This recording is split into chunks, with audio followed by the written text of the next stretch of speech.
So let me start by first introducing Ms. Denisa Pozhnichkova, who is a sustainability specialist at Komerční Bank. Hello, Denisa.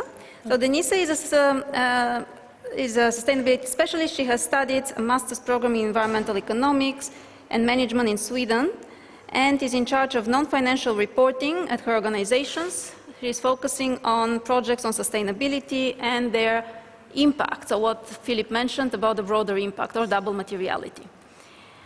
Then Ms. Katerina Bohuslavova, who is a Chief Sustainability Officer of Czech Group. Hello. Katerina manages the Czech Group ESG unit, where she promotes a data-driven and science-based approach to addressing sustainability issues. She represents the Czech Group on the Executive Committee of the Corporate Social Responsibility and Sustainability Council of the Conference Board, which is a global non-profit think tank, and in the expert team on sustainability of the Confederation of Industry and Transport of the Czech Republic. Fantastic having you here. We have then Mr. Mateusz Půl, who is the Chief Sustainability Officer of Česká spořitelna. Afternoon. Hello. Česká spořitelna is a universal bank with a large retail network. It's part of the Vienna-based Central and Eastern European-focused Erste Group. Since 2021, Mateusz is responsible for the sustainability of retail and corporate banking, as well as operational footprint. You're a member of the Sustainable Finance Commission of the Czech Banking Association, Sustainability Roundtable of the European Banking Federation, and the Board of Climate and Sustainable Leaders in the Czech Republic. Next to Mateusz is Ms. Klara Šipova, who is the head of investor relations at Colt, the Czech Group. Colt Caesar. Yes, the Czech Group. Thank you very much. Klara has over 20 years of professional experience in capital markets communication and investor relations, in investment banking and capital markets. Before working with Colt Group, she was an independent investor relations consultant and has assisted a number of companies listed on the Prague Stock Exchange in their sustainability reporting. And at the end, we have my colleague, Robert Adamczuk, who is a senior environmental advisor within the European Bank for Reconstruction and Development. Robert is a sector coordinator for power projects and heavy industry and a focal point for ESG. As part of the bank's mandate and within his duties, Robert is involved in project appraisals and due diligence. He is a member of the European Commission's platform for sustainable finance that Mr. Spolz referred to, and has also represented the bank on the task force on nature-related financial disclosures.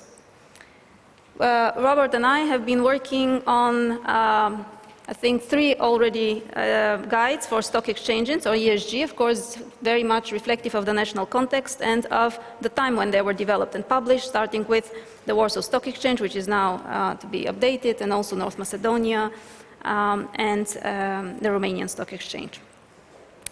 So, with this lengthy introduction and this esteemed panel, I'll just turn to each of you and ask you in a few words to describe the sustainability journey of your organization, of particular of your role that you're a leader in your institution, especially over the last couple of years, and as we have heard in the context of this massive transformational shift and increasing expectations from the market, but also from investors and from your customers. Where are you, and what are the recent kind of announcements and some maybe lessons learned, if you can share with the audience? So over to you first, Denisa. Okay, thank you, and hello, everybody. I think it would be a long discussion if I should describe our journey over the past few years, because it's been something that we achieved gradually. And we made a lot of commitments, and we are on a path for several years. But if I narrow it down to sustainability reporting, or what is my area, I think we published the first sustainability report in 2015, And since then, we made a lot of steps and improvements. We firstly applied GRI standards in 2019, and then we also implemented the SDGs goals in 2020. Now, actually next week, we are going to publish another sustainability report for 2022, which is for the first time going to be consolidated on the group level, because until now, the report has been only for the KB, but not for the group as a whole. And there has been some inconsistency with the annual report, which has been consolidated. So this year we focused on consolidating also our subsidiaries, which is also a huge step forward to CSRD directive. So that's something we wanted to achieve, and step by step we are getting closer to CSRD implementation. So I didn't answer the question, but I switched it to something probably more relevant for this. Of course, fantastic. So sustainability journey is absolutely the topic of discussion. So it's good to hear that you are preparing a consolidated report, which means financial and non-financial information in one mainstream report, which will be published this year, yeah? This year it's going to be separately. But we are getting closer to, because we know the reporting has to be integrated quite soon, but we are still keeping it separately. So annual report and sustainability reports are two documents that we published. Okay, fantastic, thank you. And what did you learn in this journey? I mean, do you feel that the CSRD and what we have heard about this increased reporting obligations is more like a costly and burdensome process, or is it also an opportunity for you, like a business opportunity to reinvent and to maybe reach out to different I think customers? It's basically a mixture of everything you mentioned, because we learn every day something. It's important to have people in the company that you can rely on and to be in touch with them, because sustainability reporting involves a lot of people in the company. So even if you need to know something related to people, like employees, or supply chain, or kilometers driven by the cars, then you need to know which people are dealing with that area. So that's important, and it's always good to be in touch with those people and have good relationship with them. Thank you, Denise. Yes, indeed, touching on all parts of the organization of your institution to contribute. Katerina, over to you from Czech Group. What are your recent achievements, accomplishments in terms of reporting, and also lessons learned maybe for the ones that are just starting on this sustainability reporting journey? Thank you very much for the invitation. I'm grateful to be here. So sustainability in one way or another has always been part of Czech Group's business under different names, whether it started with health and safety and environmental protection or corporate social responsibility, philanthropical activities and relationship with communities. But in 2021, this was upgraded and became not nice to have parallel addition to the business.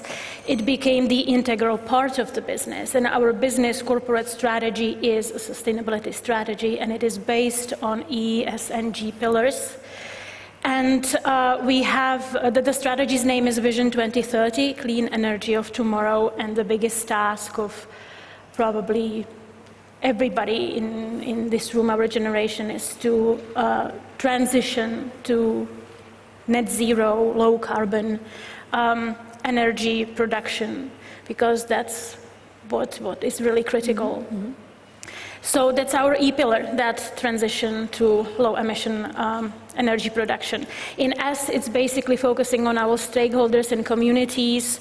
The biggest one, of course, are our customers, our employees and the communities where we operate. And we want to all of that manage transparently and sustainably, and that's the G pillar. Mm-hmm. So that's just a quick summary of the Vision 2030. I came to Czech in 2021. just when the vision was introduced, and established the ESG office, and that brought strategic coordination to the agenda. So we have what we call centralized coordination, decentralized implementation system, where my office manages non-financial reporting, but also identifies any gaps that we have. And once that gap is identified, the other part of my office establishes projects or initiatives so that we implement throughout the entire group what's missing and what needs to be improved. And it's hard. It's not easy. It takes time, it takes money, it takes effort, but at the same time, it's a huge opportunity. So, of course, there are mistakes on the way, and I think it's crucial that we recognize, and I hope that transparent reporting will lead to that we all make mistakes, that transparency in reporting will say, okay, this trend is now not as positive as we would like it to have, but we know where we are and we can address it because we have honest communication with our stakeholders, and the data that we provide to you are reliable. Yeah. So that's what I would like to probably close with. It's a great opportunity, and we need to look forward and make most of it. Thank you so much.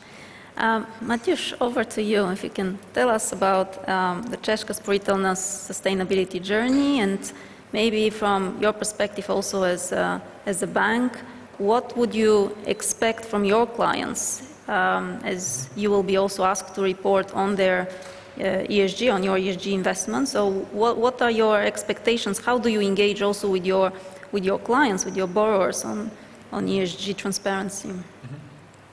Thank you. Česká spořitelna has been founded almost 200 years ago. We'll be celebrating 200 years in 25. And it's been founded as a bank to help grow the wealth of the poor. And when we started thinking about our societal relevance and what we can do for this country and for our clients, we came quite naturally after discussions among the whole management. All 150 managers were involved in writing different essays. We came that the biggest expectation of our clients was that we help them build their financial stability, build their financial health. So this is what we believe is the core of our societal relevance and of our sustainability contribution. We have launched in January this year 4 public promises to our clients and to the public that we will help each of our clients to establish a reserve for unexpected occasions. When they have some losses, they need to cover something unexpected. Second, then we help 1 million of our clients to save for their pension. Third, that every child in this country will have access to good financial education, and we will help with that. And the last one, that we will substantially contribute to the increase of competitiveness and preserve of workplaces in this country.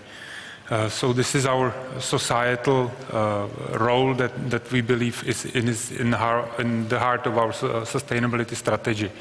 But very well hidden in the last promise, and I will elaborate on this, is also our environmental contribution that we feel as very important, because in order to stay competitive, you need to transform the economy into being green and sustainable.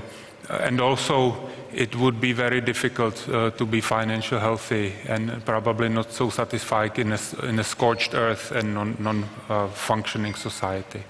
So, very much as it is in the heart of the European Green Deal that finances for sustainability need to be available, we also think about our role of supporting our clients, our corporate clients, in making their transition from the current prevalently still coal-driven Czech economy into something that is much more green, that is sustainable, and that is driven by renewable energies. And this transition road is very different for each of the industries, and we hope to be a part of that transition and finance that. And to support that, the Erste Group has joined the Net Zero Banking Initiative. So we have committed ourselves to make our loan portfolio Paris Agreement aligned. And we are working on concrete strategies how to support our clients, and with that our loans become net zero or become more climate friendly in the coming years. What is the key learning point for me in this is that we have a long tradition of different responsible activities in the company, being rules for responsible lending, being different CSR activities that are predominantly social in our company, and be it different compliance initiative or risk initiative. So I think it's really important to bring all these together under one common roof with common objective that all these activities can support each other. Thank you, Mateusz. We'll come back for more questions. Now, over to Clara from Czech Group, which is a defense company. So how, in this business, how do you identify and manage ESG factors? What are the challenges? If you can tell us also what are the ESG methodologies or approaches that you are adopting, and also you are an international company, so maybe you can also touch upon the challenges in other jurisdictions outside the EU on sustainability reporting. Yes, okay, thank you. Good afternoon, everybody. Colt CZ is a relatively new company in the capital markets. We are actually the youngest company in the Prague Stock Exchange out of the 4 companies here. The IPO of Colt CZ, at that time it was Česká zbrojovka, happened in October 2020. And at that time, we had no sustainability reporting. The ESG was completely new for the company. It was a private company, and the company did only what was required by the local regulation. So by entering the capital markets, and we have also 2 outstanding bond issues, not only the shares, we realized that we have to speed up, and we have to catch up with everything that is customary in the capital market, that everything that these guys are already doing. However, the next year after the IPO in May 2021, we acquired American producers of gun Colt, established by Samuel Colt in 19th century, a very famous company. And apart from the sustainability reporting, we had to integrate the company, we had to integrate the new subsidiaries in America and in Canada financially, we had to integrate them business-wise. What we haven't done yet was the ESG integration. This is something that we are working on now since basically the half of last year, since summer last year. We have hired advisors, and we are now working on how to prepare the sustainability strategy, not only about the reporting, but the defining our materiality areas, positioning against our peers, and benchmarking. We went through the gap analysis, and now we are working on the sustainability strategy and drafting our first finally comprehensive ESG report, which should be ready by the half of this year, by June 2023. So we are completely new to this. And what is obviously difficult for us that we became a multinational company. Around or more than 50% of our revenues are coming out of the US and Canada. On the top of that, we are taxonomy non-eligible at the moment because of being labeled in the defense sector, although there's a public discussion about that, whether the defense sector should be positioned. So we have quite lots of issues going on at the moment. Thank you so much. Robert, over to you. Two questions. First, maybe if you can give us an overview also for EBRD. What is the key driving factor for us to provide the support needed to the country's operations, but in particular our clients, in sustainability reporting? And then we touched upon the wave of expectations and reporting, and at the same time the lack of historic data on ESG and also of history of non-financial reporting in Central and Eastern Europe. So these are challenges. What are the solutions? So I'll start with the first question, and Victoria has already said about the EBRD, but maybe just to add on that is when we were established, sustainability and sustainable development was included in our founding agreement. So the institution with a founding in our DNA is sustainability. One of the key issues at the first was to stop eco-dumping from obsolete Western companies coming to Eastern Europe. So we always looked at ensuring that the environmental compliance, EU legislation comes in, and of course worked very much in this transition from a centrally planned system to a market economy based, and therefore capital markets are very important to us. But now we are sort of changing, and we're still in transition, and we're still doing with the same mission, but the transition is now from going for decarbonization, from the transformation of the economies, as Philippe said, moving away from gas, moving away from some of the imported products, looking at how we can be as sustainable as Europe is, I think, a key issue of what we're trying to achieve. And that's driven by our shareholders, and these shareholders are not just European, that includes the US, that includes Japan, that includes, of course, as Observer Taiwan is supporting us, but we have work in our countries of operations to bring that transition. So it is a both bottom up, but also the shareholder-driven approach to try to foster the change, be the catalyst for the change, and each euro we invest is normally about €3 further investment. So we've been very important in Central Europe. It's been a success. We haven't been so successful maybe further east, Far East. We've of course withdrawn from Russia due to the war. So what we're trying to do is bring in best practices, ensure that demonstration is also a key factor, and support climate change initiatives on the climate finance. And in this area, of course, you could say the reporting is just part of the puzzle, because it's a big puzzle of many sort of areas of approaching sustainability. In the past 3 years, the level of legislation that has changed is phenomenal, and I've been working in this area for a long time, 20 odd years, so right now it is actually changing very, very rapidly. And we're of course here to help the companies, which we helped in the early years of the 90s, to now help in this transformation. And it's not a simple process. Reporting is just the tip of the iceberg. It's actually getting the data. It's changing the minds and hearts of people. It's making sure that people believe in this. I was recently working in Poland with a company that was about 150 years or so old, producing mining equipment that now has transformed without any losses of staff, and using the same staff to be 90% focused on renewables.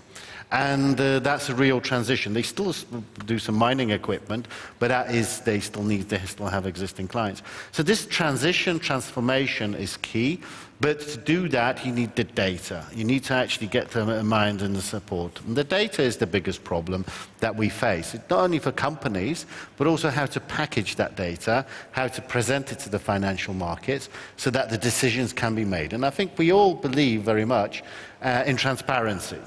Transparency, we believe in the right decisions being made. We want to know the supply chains. Is it coming in from certain jurisdictions, countries, of the human rights, biodiversity issues, even geopolitical issues, even more at the forefront. We want to know how that was produced. Was it gas intense or coal intense? Was it actually or degrading the environment? So I think consumers are looking at this. This is not something that's been fought out somewhere in Brussels, and as I say, I'm also on the platform, which will be looking at the data and how to help define transition as well. That's going to be one of the big areas of the platform. What is that in between? Because I think we should be financing more of that, not just the green. The green, there's plenty in the market, but the transition. So which way the bank is going to go, in many ways, to foster that transition, look at those investments which will become green in the future, and have the potential to become green, not just competing on the green side, because there's very few of those right now, or large, but it's growing on the taxonomy aligned. We will need to look at where the data is stored, how it is provided, so investors can make the decision. Not all of it makes financial, you could say, pure sense, but it will be some moral issues, some of the percentage of boards of women on boards. A very important issue. There's a directive coming in. It should have been sooner, 27, but it should have been really 25. I don't think in Eastern Europe it's a problem. But we need to support companies that help with diversity, inclusion. It's important for our future as well. But it's a business sense, but it's also, I think, a moral sense. So as the bank, we will be, I think, supporting that. This is a journey. Yep. The journey is changing because the regulations are coming also, the International Sustainability Standards Board, so it's the US, China, Brazil. They're all coming in alongside that they know that reporting will be required. The only thing that G20 agreed last week was that ISSB is actually important and it will be implemented by 25. So you could say with all the politics, the actual G20 agreed in India that they will continue with the ISSB work. So this is not just a European issue, it's a global. It's coming whether we like it or not. We're trying to make sure we're prepared. It makes business sense. It's what the younger generation is looking at even more than ourselves, and even sitting around in this room, I think the next generation will be looking even more at sustainability issues than we are.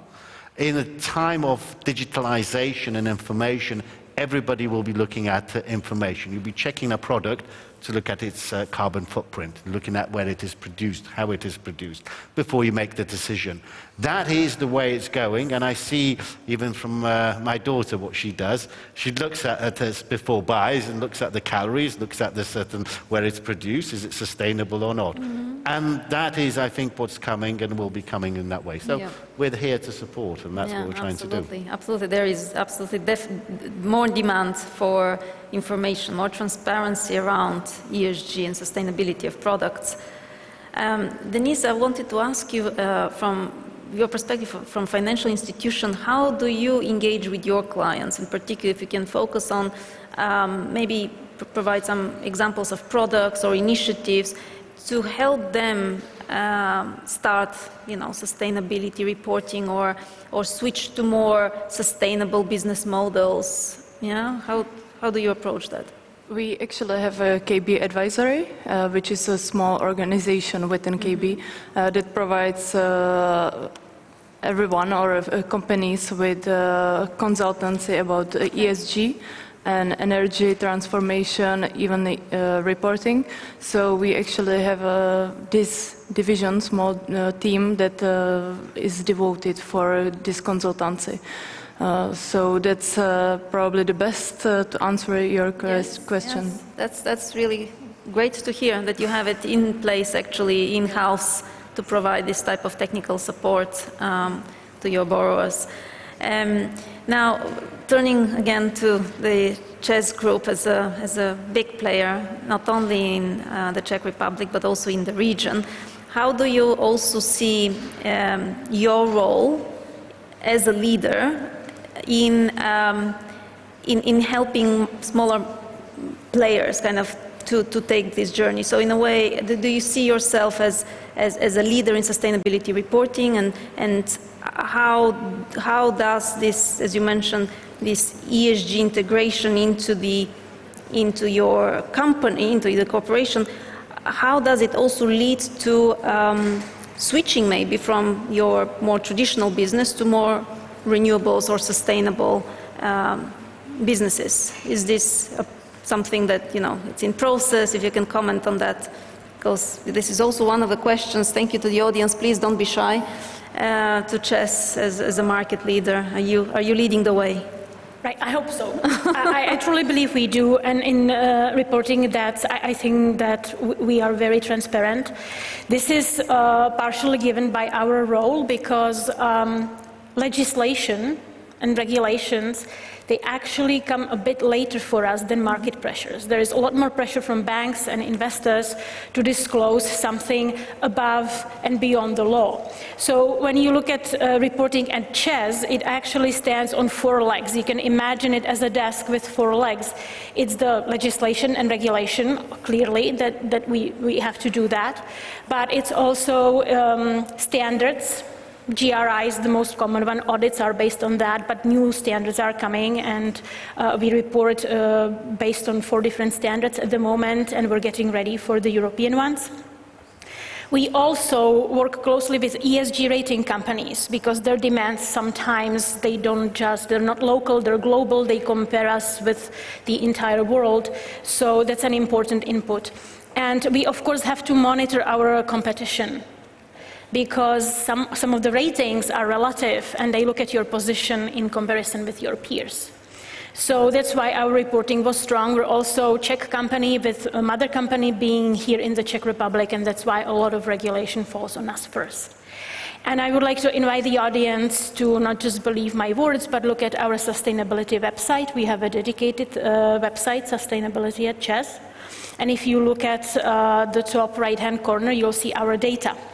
And if you click on that, there is a data tool, which at the moment has almost 800 data points that are publicly available for the last 3 years that were audited. We're going to add more past data after we audit them and check that methodologically they make sense, so that the trends you get are actually comparing apples and apples. Mm-hmm. And of course, soon we'll add data for 2022, and that will anyone who's interested, our stakeholders, whether it's the finance sector, or whether it's a student who writes a dissertation, or whether it's a concerned citizen, when they look at that website, they'll see what we provide and they can see how we're doing. And the data's there, that it's available at 2 clicks of the mouse. So that's what I'm really proud of, and I think that can also show to other companies, smaller companies, that it can be done, even though I don't expect that scale, of course not. But leading others is really important, because CEZ Group has tens of thousands of active suppliers. And even though the regulation will not hit the small firms, mm-hmm. we're still in a market that's very competitive. We have to report data for them. If you look at Germany, there is Supply Chain Act yes. already in operation, very important market for Central Europe. Mm-hmm. So we want to help our suppliers and other stakeholders on the journey, because we believe that that will make not us, but also our communities, our industry more competitive. Yes. And that it will bring competitive advantage. No, of course, and this is very much, while in Germany it's already an act in place, a legal act in place. This is also at the heart of the Corporate Sustainability Reporting Due Diligence Directive, right? Absolutely. Which is the proposal that was mentioned, and also in the reporting guidelines there is a focus on supply chain. So do you think that, you're probably familiar already with the key text of the proposal, but do you think that Europe and European businesses are ready for providing this information, particularly for human rights and climate change, and for the supply chain? So how do you think this transformation will take place? Well, it depends who you ask. I mean, there are huge differences. Mm. There are companies that have not heard ESG as an acronym. They might have heard sustainability. There are companies who don't measure or calculate their carbon footprint, and they will have to, because this is no longer optional. We operate in a world, but this is going to be demanded by your clients, your customers. And if you want to stay in, you have to pay attention. I think it's really important to see this as a process. We don't have to go from 0 to perfect. That's nonsense. It will take time. We will have to work on making data more reliable. We will definitely use proxies for some areas. We will use modeled data. If somebody does not provide it, we can calculate something that's not exact, but if you use the same methodology, at least comparable based on the size, the region, the type of product, and so on. And of course, on our way to renewable, I know there was part of a question about renewables. Czech's generation portfolio is more than 60% carbon neutral. So we're definitely not coal-based. And we're reducing share of coal-based operation without jeopardizing security and stability of supply, because we're part of critical infrastructure. And part of that mix is nuclear and renewables. And within the geographical constraints, we're going to help municipalities, regions, companies, but also households on that journey. Renewables and nuclear will bring more independence and stability, and that's crucial for all of us. Fantastic. Thank you so much, Katerina. Mateusz, we spoke about data, availability of data, and tools to help gather ESG data. What is your bank's approach on that? Are you doing anything in particular?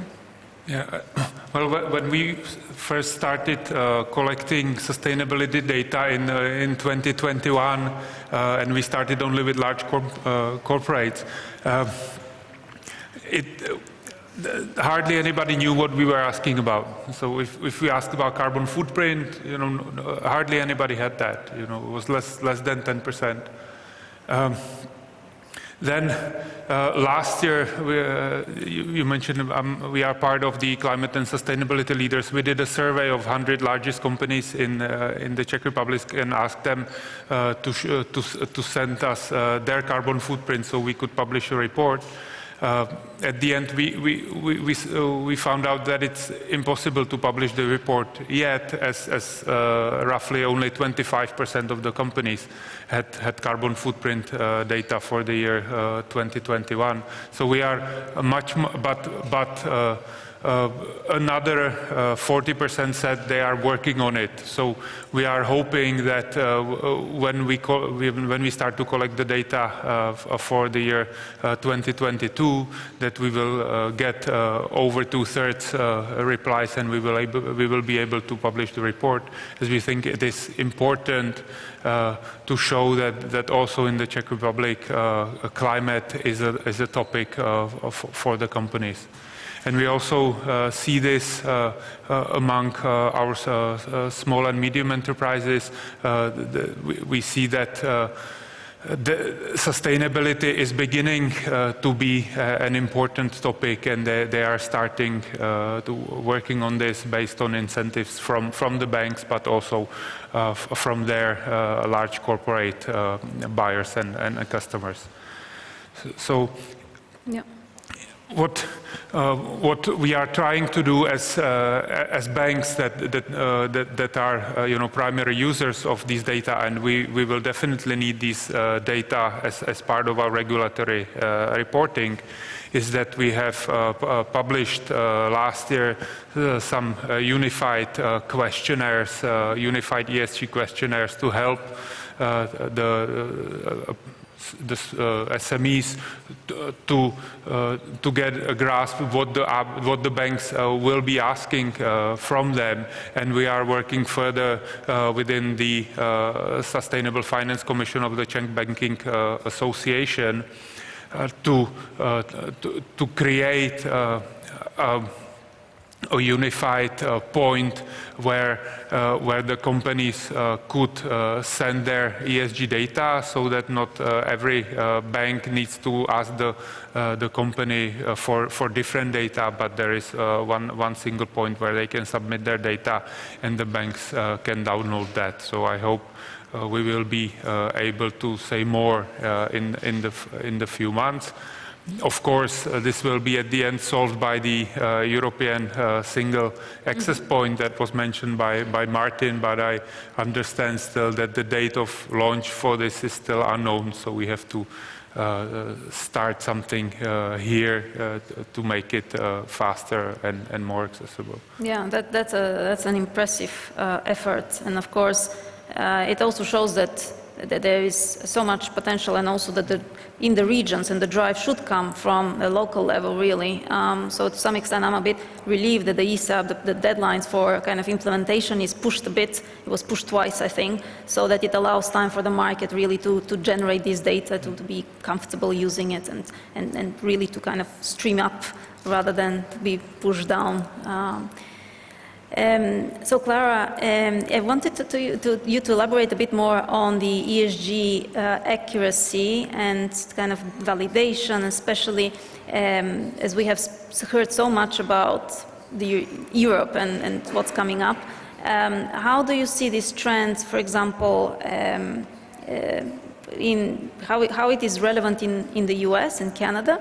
And do you see the European model becoming kind of a global benchmark for sustainability, or would you wait, to see what IFRS's ISSB or International Sustainability Standards Board recommendations and standards look like? So, how do you think this harmonization of standards would look like? Do you think it's coming, or there is still a long way to go? To be honest, acquiring Colt in 2021 was a great opportunity for Česká zbrojovka. We almost doubled the revenues, the company became more famous. We were able to rebrand from Česká zbrojovka, which is unpronounceable internationally, to Colt CZ. We had access to new customers. We became a more diversified company than we were before, obviously. But in terms of sustainability reporting, it would have been much easier if we stayed a Czech company. We are currently setting up sustainability reporting for the group because we really want to report on a group level. We don't want to stay, we will have to for some time stay in kind of transitional period that some data will be available only for the Czech Republic and the group data will be available later on in a year or two, but we don't want to stay in this gray zone in the transitional period for too long.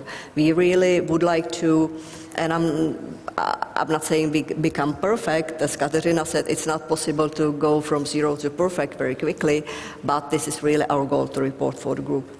But it's hard. There are lots of cultural differences to start with on the US side, on the HR side, on the employment practices, social. They are great on diversity and inclusion, but in terms of remuneration and employees' practices that have completely different structures. So to identify KPIs which we could use for the Czech part of the group and for the US-Canada part of the group is actually quite hard.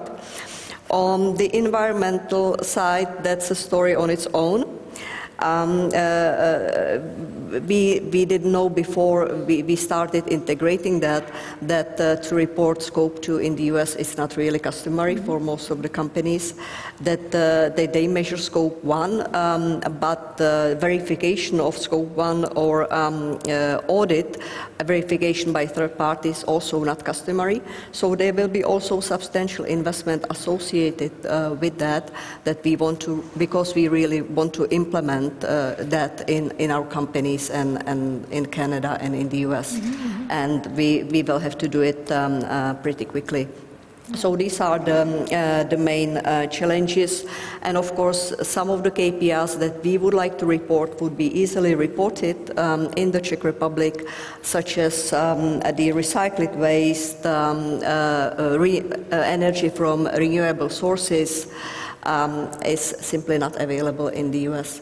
So there will be lots of work, and I'm not even mentioning the fact that we are not taxonomy eligible, but that's not up to us at the moment. That is a different level that we'll have to Political decide. Decisions Yes. at the high level. Thank you, Clara. Robert, we mentioned about ISSB. I don't know if you would like to mention a bit about how is it looking like? Are they the emerging global baseline, and how you feel the kind of harmonization between ESRS and ISSB, in which direction are going, and are they really interoperable? So do they, how are, basically would companies, let's look from the perspective of the companies, how they would navigate through that alphabet soup? Should they follow the European ESRS standards, or if they have global operations, should they also prepare ISSB reports, or how do you think this will look like on a more kind of for companies with a more global footprint?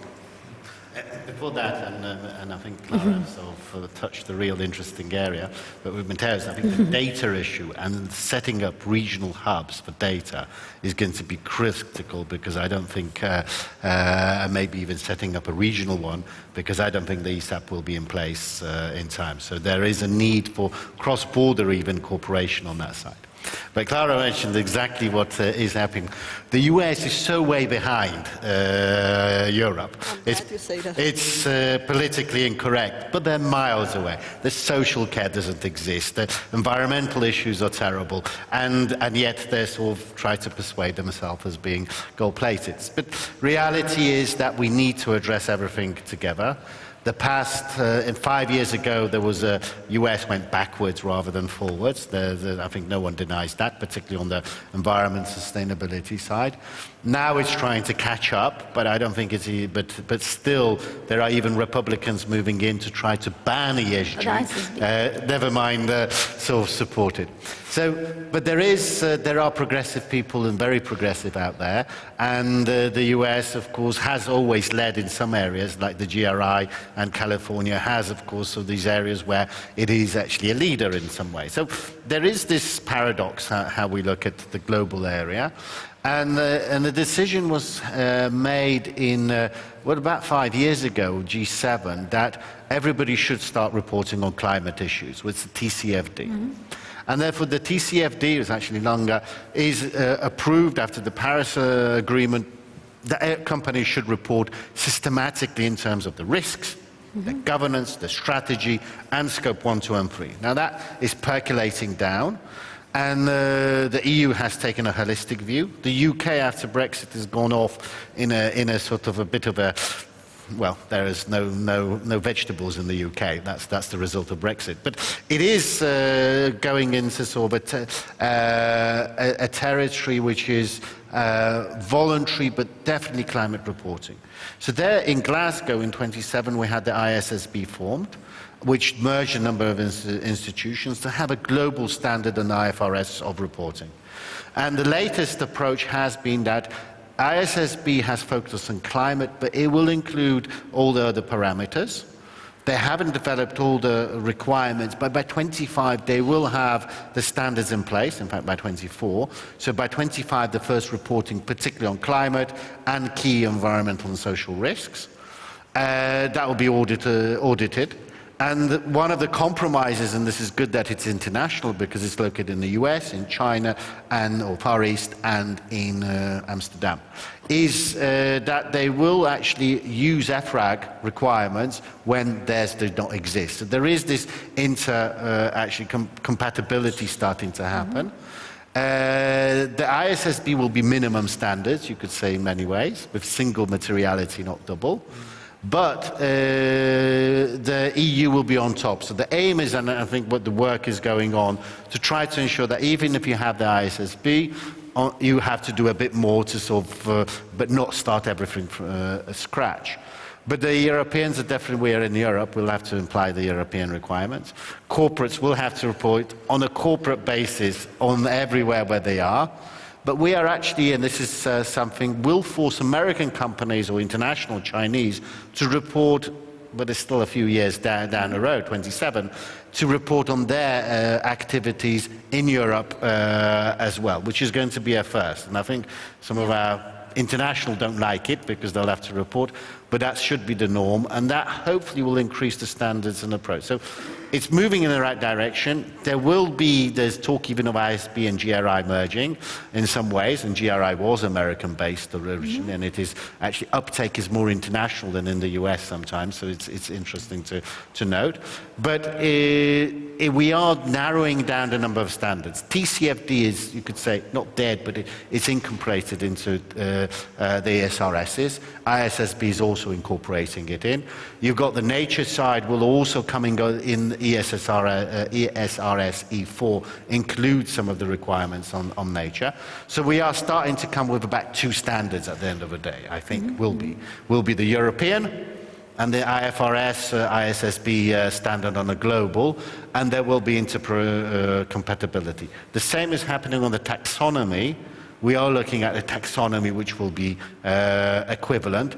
And I always, although it's politically maybe not the best way to compare, but just to give us an example how political it is, it's before the war, when you could say Russia was part of the civilized world, they did the taxonomy, and they didn't include gas in their taxonomy.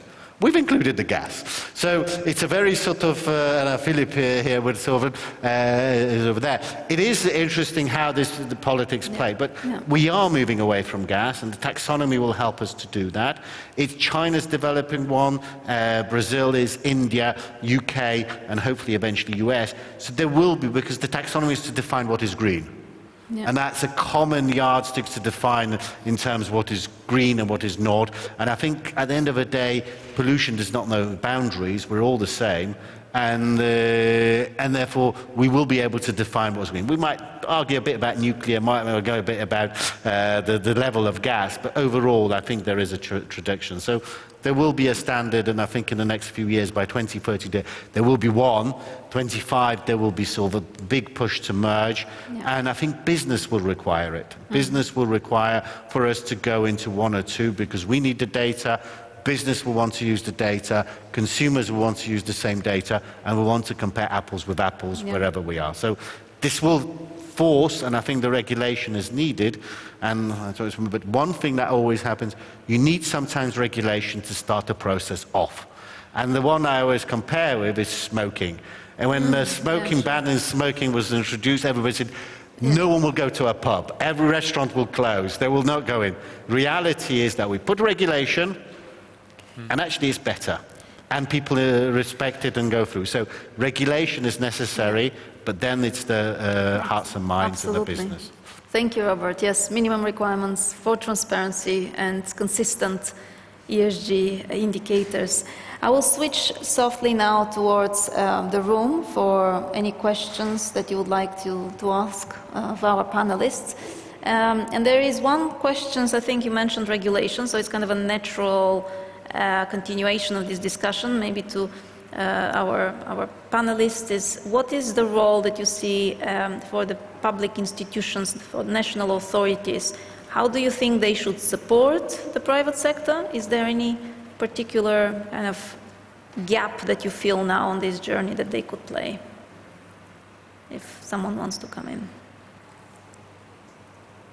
I think it is, we have been, especially in the Czech Republic, we have been suffering in the past from quickly changing regulation that was not discussed before. There was no broad consensus about that, and it changed with the next government. So I think what we need to establish now is some broader consensus among the political parties as much as possible to set up a very stable framework for the transition. And I am certainly hoping that when we are updating the climate and energy policy this year, as it has been agreed by the European Commission, and when we submit this, that this will be much more ambitious than the last one, and that will definitely help set straight and set a good path towards more sustainable Czechia. Yes, thank you. If anyone wants to come in on that, or if not. Yes, Clara. For us in the defense sector, I must say that there is still lots of room for improvement in the EU taxonomy for us. Because currently we are not eligible from the fact that they're judging the essence of our business. We cannot change the essence of our business. This is what we do. We can only change how we conduct the business, and we can only report actually how we're going to improve on the ESG parameters. The European policymakers that are currently increasing their budget on defense and at the same time not having the EU policy really open or positive to the defense sector. So there's a bit of controversy on that. Yes.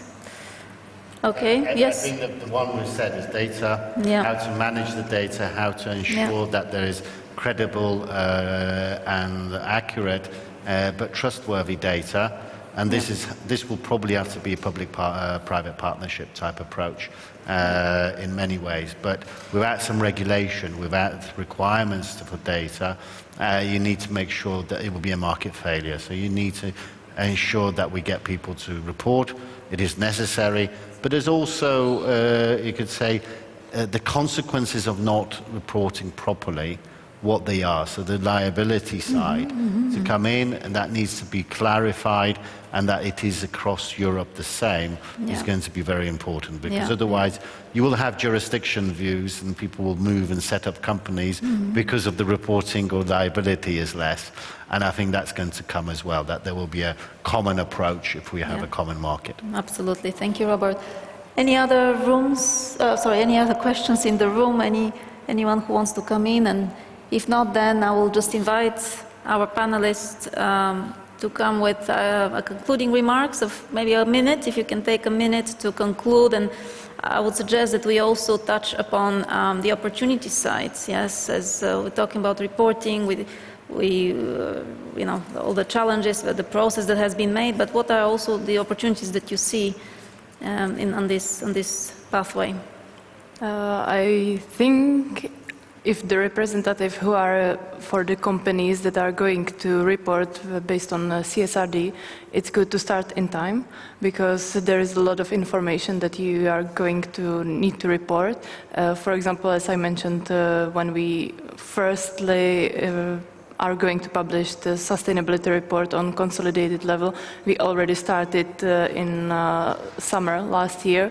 And we went into the discussions with our subsidiaries what data we are going to need, and it was really needed to prepare them for the amount of data that we need to report. So that's one of the recommendations. But on the other hand, I believe that the document, sustainability report, is very, very valuable because when we publish it, there is a lot of colleagues at KB that use the document for a presentation for the data, or once you put all the data together, then you can use it for communication or just some overview about the company. So if you need some sustainable overview about the company, then you already have the document. So that's what I think is really useful. Thank you. Katerina, for your concluding remarks. Yeah, thank you. I have to support what you said. Absolutely true. But I want to say that if you see transparency as a key communication principle, if you see reporting as a form of communication, it is costly, that is true, but we can prepare for it. And the advantages are that it will improve relationship with your stakeholders. If you communicate clearly, it provides opportunities. It will increase ESG rating. This goes especially for publicly listed companies, and we're here at a place where this is more relevant than ever. It increases competitiveness. It reduces reputational risks. And it's an effective protection from greenwashing. So if the data are communicated clearly, they're not muddled, then they can be of service to both external stakeholders, but internals as well. Thank you, thank you. Mateusz? And I'm going to follow up of what Kateřina said. I believe that there is room for positive communication of sustainability from the companies, and I believe that the public expects that.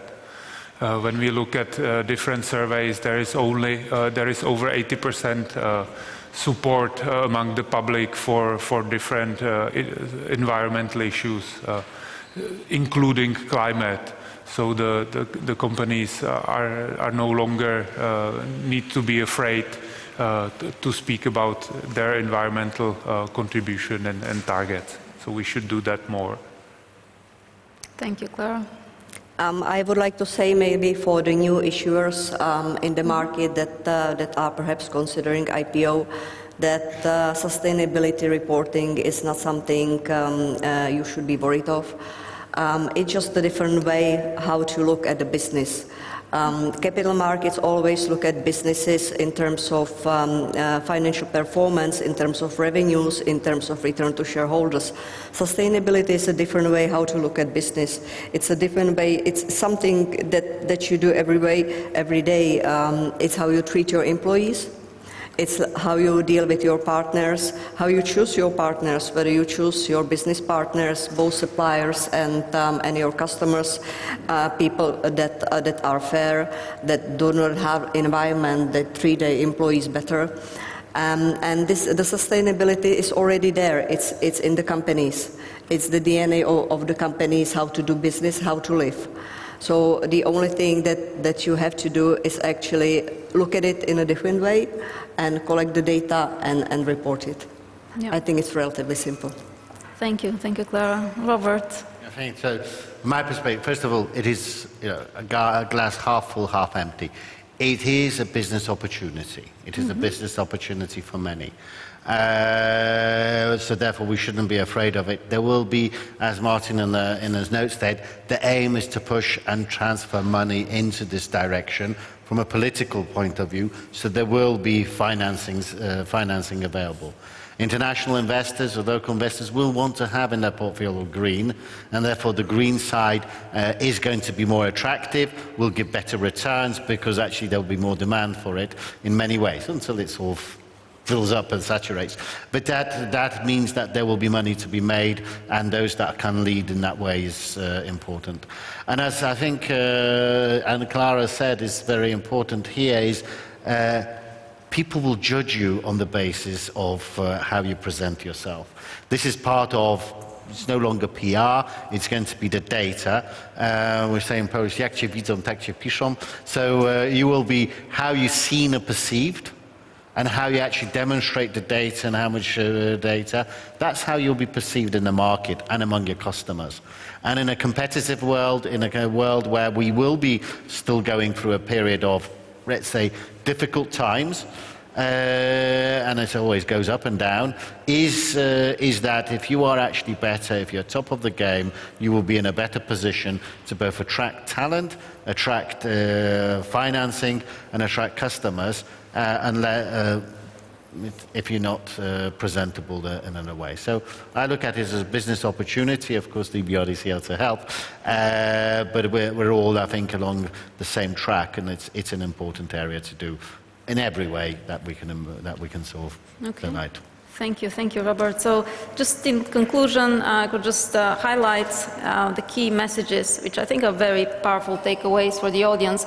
Indeed, the sustainable reporting is a journey.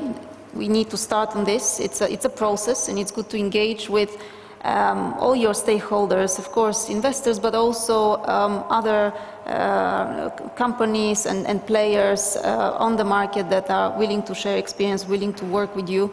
So you're not alone. Yeah, I think this is very, very important as a message here.